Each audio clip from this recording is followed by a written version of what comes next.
When we take our trumpet out of the case,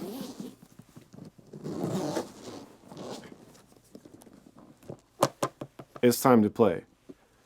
So we pull the trumpet out, we take the mouthpiece out, we put it in. You don't want to jam it in, but put it nice and firm in place.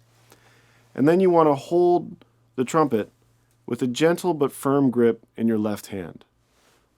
Then you take your right hand over here and you place it on top of the valves. But when we play, we want to make sure that we have really good posture. So stand up nice and straight or sit nice and tall with your shoulders relaxed. Don't hunch over, don't arch your back, don't cock your head in a weird way. Just nice and straight. Then we put the horn up in a very natural way. And then when you play, the sound will be beautiful.